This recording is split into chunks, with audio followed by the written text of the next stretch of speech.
Hi, Hyderabad ഇല്ലവരിക്കും Hyderabad വരാൻ താല്പര്യമില്ലായിരിക്കും ഒരു food spot പരിചയപ്പെടുത്തിയാലോ? അതിന് പറയട്ടെ, ഈ വീഡിയോ അവസാനം വരെ സ്കിപ്പ് ചെയ്യാതെ കാണിട്ടാ. ഒരു ട്വിസ്റ്റ് ഉണ്ട്. ഈ കാണുന്ന എടുത്ത് മെനു കാർഡ് നമ്മൾ ഓർഡർ ചെയ്ത് പൊറോട്ട, ചിക്കൻ ഡ്രം സ്റ്റിക്ക്, പിന്നെ ചിക്കൻ തൊണ്ണ ബിരിയാണി ഓർഡർ ചെയ്തതിന് വളരെയധികം എടുത്തു പറയേണ്ട കാര്യം ഇവിടുത്തെ ആംബിയൻസാണ്. എനിക്ക് വളരെയധികം ഇഷ്ടപ്പെട്ടിട്ടുണ്ടായിരുന്നു കേട്ടോ. അതുപോലെ നിങ്ങളുടെ കസ്റ്റമർ സർവീസ് ആയാലും വളരെയധികം ഫ്രണ്ട്ലി ആയിരുന്നു.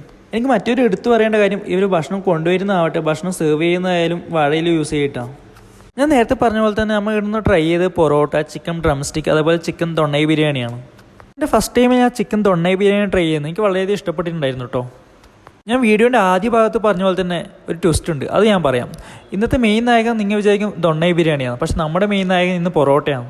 ഇത് നമ്മൾ കഴിച്ചതിൻ്റെ ബില്ല്. ഇത് കാണുമ്പോൾ നമുക്ക് ഫസ്റ്റ് ഷോക്കായ പോലെയായിന്. ഈ കാണുന്ന നമുക്ക് ബില്ലായത് ഒരു പൊറോട്ടയ്ക്ക് 99 റുപ്യ വെച്ചിട്ട് അവർ ചാർജ് ആക്കിന്. നമ്മൾ വിചാരിച്ച ഈ പൊറോട്ട മൈദേനെ കൊണ്ട് തന്നെ ആക്കുന്നത്.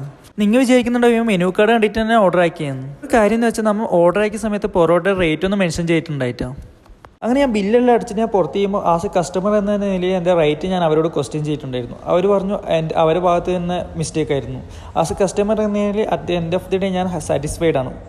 അവരുടെ ഭാഗത്ത് നിന്ന് പറ്റിയ മിസ്റ്റേക്ക് ആയതുകൊണ്ട് തന്നെ ഒരു പൊറോട്ടയ്ക്ക് അവർ ചാർജ് ആക്കിയത് 30 റുപ്യാണ്. ഇനി ഒന്നും കൂടി എടുത്തു പറയുന്നത്, നമുക്ക് ഇവിടുത്തെ ഫുഡും കാര്യങ്ങളൊക്കെ ഓക്കെ ആയിട്ട് തന്നെ തോന്നിയത്. ഇനി ഈ സ്പോട്ടിൻ്റെ ലൊക്കേഷൻ പറയുകയാണെങ്കിൽ ഹൈദരാബാദിലെ ഹൈടെക് സിറ്റിയിൽ മാതാപൂറാണ് വരുന്നത്. ഇനി അടുത്ത സ്ക്രീനിൽ കാണുന്നവരെ ബായ്.